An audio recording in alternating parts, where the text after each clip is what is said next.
Pemirsa, kita bertemu kembali di acara Politik dan Hukum. Pada pertemuan kali ini saya sengaja di depan kelas mengajar S1 Hukum Unsuri. Mari kita ikuti perbincangan kita dengan para mahasiswa Unsuri, diantaranya pendapat mereka tentang tindak pidana korupsi. Mbak Ovi, posisi lembaga KPK di Indonesia ini sangat lemah. Bahkan terakhir ironi dan menyedihkan, ketua KPK-nya ditetapkan sebagai tersangka. Nah, kira-kira Mbak Ovi ingin menyampaikan saran masukan tentang KPK ini harusnya bagaimana? Monggo Mbak Ovi. Sebagai kaum intelektual yang dipandang tinggi oleh masyarakat, ya seharusnya mampu menjaga kepercayaan masyarakat, ya. Ya, mampu. Jikalau pemimpin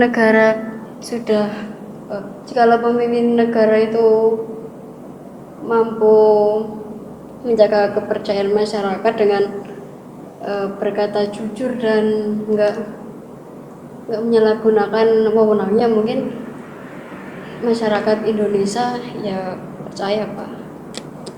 Iya, tadi Mbak Ovi menyampaikan hal yang paling kecil itu adalah diantaranya mendisiplinkan waktu ya, dan yang lain. Apa maksudnya tadi itu?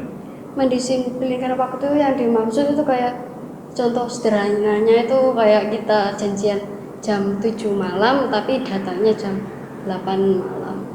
Oh ya, on time ya, tepat waktu ya. Termasuk tadi Anda mengatakan ketika seorang anak kecil diberi tugas untuk membelikan sesuatu, uang sisanya itu tidak diberikan ya, itu atau bagian dari pada proses budaya korupsi atau seperti apa itu? Lebih tepatnya bukan budaya korupsi, Pak. Apa itu? Lebih tepatnya itu kebiasaan yang akhirnya jadi budaya. Oh, kebiasaan kecil. Salah satu tujuan negara kan adalah mencerdaskan bangsa. Kalau dari generasi kecilnya udah nggak bisa menerapkan kejujuran, padahal kejujuran kan hal mendasar dalam kehidupan, Pak. Iya, ya itu ya salah satunya ya. Apakah Indonesia ini gagal mencerdaskan generasinya, atau lemahnya pendidikan di Indonesia kan juga mempengaruhi ke hal yang lain, Pak. Kalau hal pondasi dasarnya itu udah rusak, pasti kan ke depannya lagi bakal rusak, Pak. Bakal rusak ya, ada keberlanjutan ya, saling terkait ya. Baik dari upaya pemerintah dan pemberdayaan masyarakat sekitar terkait pentingnya sebuah pendidikan juga mempengaruhi hal-hal tersebut, termasuk juga korupsi. Pak Deddy ingin menyampaikan apa pendapat saudara terkait kondisi terkini bahwa KPK berada pada titik nadir, sehingga kita ketahui pucuk pimpinannya Bapak Firly ditetapkan sebagai tersangka, dan ini sesuatu yang ironi dan menyedihkan. Kira-kira apa langkah yang bisa mengangkat kembali positioning KPK bisa menjadi sebuah lembaga anti rasuah yang bisa dibanggakan dan mampu menegakkan hukum, terutama para koruptor, para tikus-tikus bangsa. Kira-kira apa, Pak? Silakan, Pak. Mungkin ini jadi pelajaran bagi lembaga KPK agar kedepannya mungkin lebih independen, lebih ini ya, lebih independen ya. Lebih independen, terus hati-hati dalam menanggulangi segala kasus. Iya, kalau kita melihat bahwa kelemahan KPK ini kan menyangkut keterbatasan wewenang, kemudian adanya revisi Undang-Undang KPK tahun 2019, dan KPK memiliki kewenangan yang lebih luas untuk melakukan proses penyelidikan dan penindakan terhadap kasus korupsi. Namun setelah direvisi tersebut, sebagian besar wewenang KPK justru semakin lemah dan dipangkas. Apa pendapat saudara? Mungkin terkait wewenang bisa dikuatkan lagi, Pak, seperti dulu dikembalikan. Ya. Agar lebih kuat lagi, agar tidak terkendala, agar tidak terbatas wewenang KPK. agar proses pencegahan korupsi ini bisa maksimal sampai ke akar-akarnya. Ya, ya. Kemudian di dalam tubuh KPK sendiri kan ada terjadi konflik internal ya. Pernah mengalami persoalan internal antara pimpinan dan staf, kemudian dapat mempengaruhi kinerja lembaga dan mengganggu efektivitas dalam penanganan kasus korupsi, sehingga semacam menyandra ya. Dan adanya serangan terhadap independensi KPK yang sering menghadapi tekanan politik. Anda melihat nggak bahwa KPK selama ini ada tekanan politik? Kira-kira Pak Dedi? Sepertinya tekanan politik di mana Mas pasti ada, Pak. Pasti ada ya. Iya, iya, ya. Karena kalau independensinya dikurangi, hal ini bisa merugikan kinerja KPK dan marwah KPK secara menyeluruh.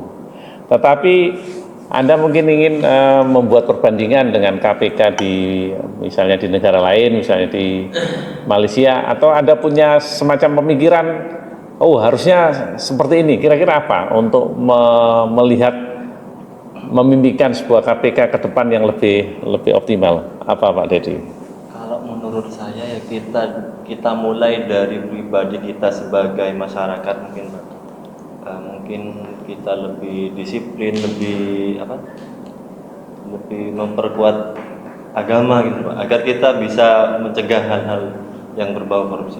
Oh iya, jadi tadi itu Anda menarik sekali, memperkuat agama berarti peran ulama, peran tokoh agama di seluruh agama ini harus ikut andil, dilibatkan karena basic ya. Keimanan itu kalau kuat maka dia tidak akan mudah goyah, dan tidak akan melakukan perbuatan korupsi ya. Gimana Mas Safi terkait kondisi KPK kita yang posisinya kalau menurut saya hidup sekian mati tak mau dan semakin melemah. Apa yang ini Anda sampaikan yang sejak dulu Anda mengatakan Pak, KPK ini sulit untuk bisa bangkit. Kira-kira mungkin ada pemikiran yang bisa membangkitkan KPK dan kepercayaan publik. Apa ini, Mas? Oke, Pak. Terima kasih. Untuk KPK sekarang mungkin ini sudah kayak menjadi hal buruk kepada masyarakat ataupun sudah berada di titik lemah. Karena semua masyarakat mungkin sudah tahu bahwa KPK sekarang ini mengalami kasus yang seperti ini. Untuk mengembalikan marwah, istilahnya marwah KPK, mungkin harus mengadakan revisi baik dari SDM-nya ataupun undang-undangnya. Karena kelemahan hukum jika hanya direvisi pada undang-undang tidak dengan SDM-nya maka semacam pincang, Pak. Pincang ya. Nah, cuma misalkan SDM-nya yang direvisi ataupun diperbaiki, undang-undangnya enggak, itu kayak berjalan sendiri gitu. Iya. Maka harus ada revisi baik dari tingkat SDM maupun undang-undangnya. Iya. Itulah salah satu hal penting, solusi konkret untuk bangkit kembali posisi KPK. Rekan-rekan, perlu diketahui bahwa kelemahan KPK di masa sekarang adanya pembatasan wewenang pasca amandemen Undang-Undang KPK pada tahun 2019, sehingga wewenang KPK telah berkurang secara signifikan, mengurangi kemampuannya dalam melakukan penyelidikan dan penuntutan kasus korupsi secara mandiri. Kemudian yang kedua, kehilangan independensi sebagai seorang penegak hukum di bidang korupsi. Beberapa perubahan kebijakan dan regulasi telah mempengaruhi independensi KPK itu sendiri, terutama dalam pengangkatan pegawai dan penunjukan pimpinan KPK yang sebelumnya dilakukan oleh lembaga yang sangat independen dan kredibel. Kini dilakukan oleh Bapak Presiden. Ada apa?